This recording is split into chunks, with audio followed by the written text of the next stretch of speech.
Hello, नमस्ते, आदाब. मी जुबेन अलिफ तुम्हा सर्वांचं पुन्हा एकदा स्वागत करतो आपल्या खास चॅनलमध्ये, ज्याचं नाव आहे यू, मी अँड इस्लाम. मागच्या एपिसोडमध्ये आपण इस्लामची 12 खडी जाणून घ्यायला सुरुवात केली. आपण काही शब्दांचा अर्थ जाणून घेतला, जसं की मुस्लिम, इस्लाम म्हणजे काय. आपण प्रेषित ही संकल्पना जाणून घ्यायला सुरुवात केली. कुराण या ग्रंथाविषयी आपण जुजबी माहिती घेतली. आजच्या आपल्या एपिसोडमध्ये या सर्व गोष्टींबद्दल आपण सविस्तर जाणून घेणार आहोत. चला तर मग सुरू करूया. Let's begin. प्रेषित हा तुमच्या आमच्या सारखाच मनुष्य प्राणी असतो. सो त्यालाही अन्न, वस्त्र, निवारा या भौतिक गरजा आणि मानवी आवश्यकता असतात. मागच्या एपिसोडमध्ये मी तुम्हाला सांगितलं होतं की इस्लामचा एकमेव ग्रंथ कुराण हा prophet Muhammad peace be upon him यांच्यावरती अवतरित झाला होता. आणि मी असंही म्हणालो होतो की he was the last prophet, he was the seal of the prophet. म्हणजेच अल्लाहकडून आता त्यांच्यानंतर दुसरा कोणताही प्रेषित पृथ्वीवर पाठवला जाणार नाही.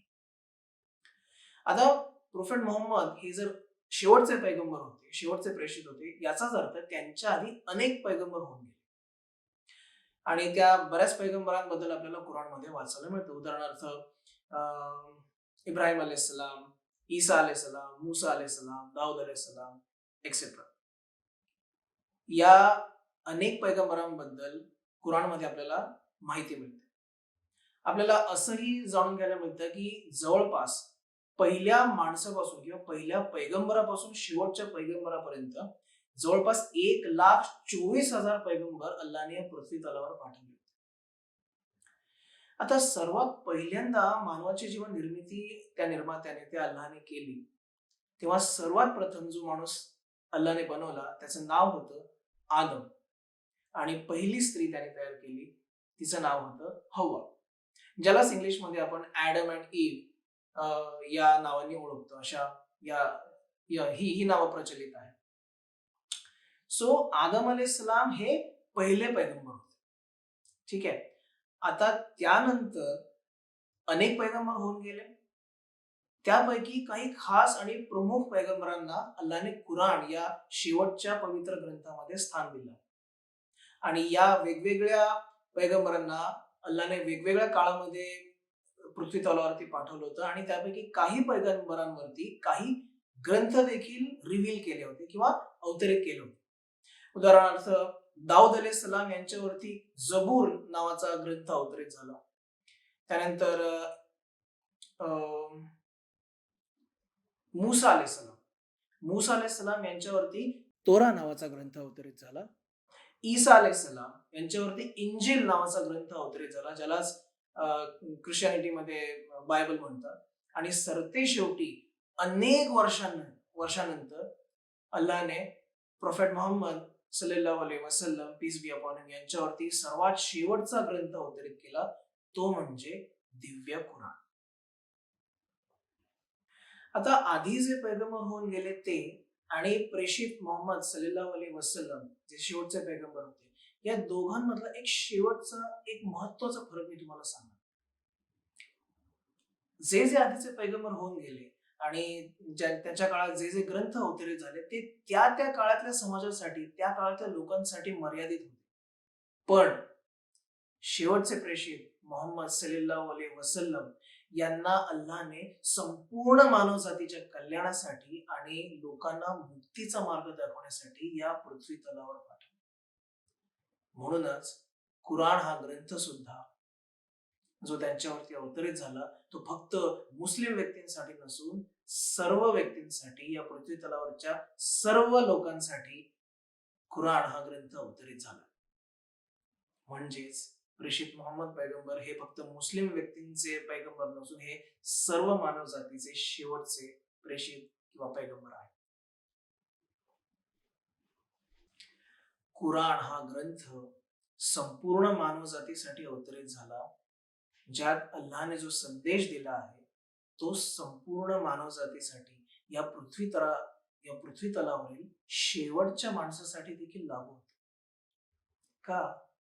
कारण कुराण या दिव्य ग्रंथानंतर दुसरा कोणताही ग्रंथ अवतरित झालेला नाही आणि ना होईल. प्रेषित किंवा पैगंबर या शब्दाला काही समानार्थी शब्द आहेत. ते म्हणजे नबी किंवा रसूल. नबी किंवा रसूल यांना अल्लाचं मार्गदर्शन असतं आणि अल्लाने दिलेला संदेश ते आपल्यापर्यंत, तुमच्या आमच्यासारख्या सर्वसामान्य जनतेपर्यंत पोहोचवण्याचं काम करत असतात. कारण त्यांना दिव्य ज्ञानाची प्राप्ती अल्लाकडून झालेली असते. आता नबी जी शिकवण देतो किंवा पैगंबर जी शिकवण देतो ती त्यांची स्वतःची असत नाही. म्हणजेच ती शिकवण त्यांना अल्लाकडून मिळालेली असते. म्हणूनच नबी जी आपल्याला शिकवण देतो किंवा रसूल किंवा पैगंबर जी आपल्याला शिकवण देतात ती ऐकून त्याचं पालन करणं म्हणजेच त्या विधात्याची, त्या अल्लाची आज्ञा किंवा त्याचा संदेश याचं पालन करणं आहे. अल्लाह ने इंसानों के साथ फरिश्तों को भी बनाया जो कि हर जगह पर मौजूद होते हैं, जिन्हें हम अपनी आंखों से आसानी से देख नहीं सकते. आता फरिश्ते आणि तुमच्या आमच्या सारखा सामान्य माणूस या दोन्हीमध्ये एक खूप महत्वाचा फरक आहे. तो म्हणजे या फरिश्त्यांना स्वतःची अशी मर्जी नसते तुमच्या आमच्यासारखी. ते सदैव अल्लाच्या आज्ञेचं पालन करत असतात आणि त्याची भक्ती किंवा त्याचं गुणगान करत असतात. आणखीन एक गोष्ट, या फरिश्त्यांकडे खूप असाधारण अशी शक्ती असते जी तुमच्या आमच्याकडे नसते. वेळ झालीये आपल्या शेवटच्या सेगमेंटची. चला बोलूयात आपल्या शेवटच्या सेगमेंटमध्ये. मित्रांनो, गेल्या आठवड्यात मी तुम्हाला एक प्रश्न विचारला होता. तो असा होता की इस्लामची निर्मिती ही prophet Mohammed peace be upon हिम यांनी केली. इज इट अ ट्रुथ और मिथ? बऱ्याच जणांनी मला कमेंट्स करून किंवा कॉन्टॅक्ट करून या प्रश्नाचं उत्तर दिलं. तर याचं खरं उत्तर आहे इट्स अ मिथ. प्रेषित मोहम्मद पैगंबर सल्लल्लाहु अलैहि वसल्लम यांनी इस्लामची निर्मिती नाही तर त्याचा प्रचार व प्रसार केला. वयाच्या 40व्या वर्षी त्यांना दिव्य ज्ञानाची प्राप्ती झाली आणि कुराण त्यांच्यावर अवतरण्यास सुरुवात झाली. मग इस्लामची निर्मिती कधी झाली?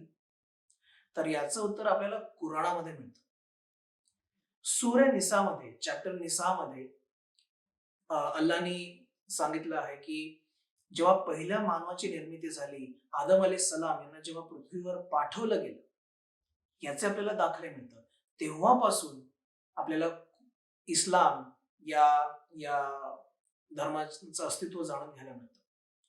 आणि तेवढंच नाही तर असे अनेक चॅप्टर्स कुराणामध्ये आहेत की ज्याच्यामध्ये इस्लाम कधी अस्तित्वात आलं याबद्दल आपल्याला माहिती मिळते.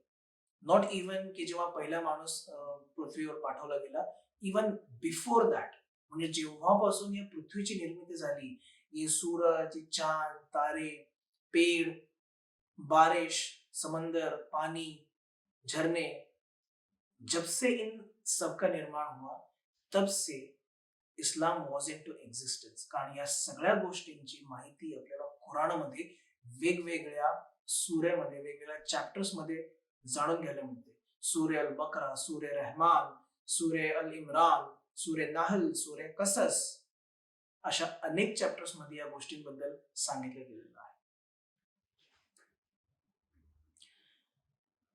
आजचा एपिसोड तुम्हाला कसा वाटला हे मला कमेंट्स मध्ये नक्की सांगा.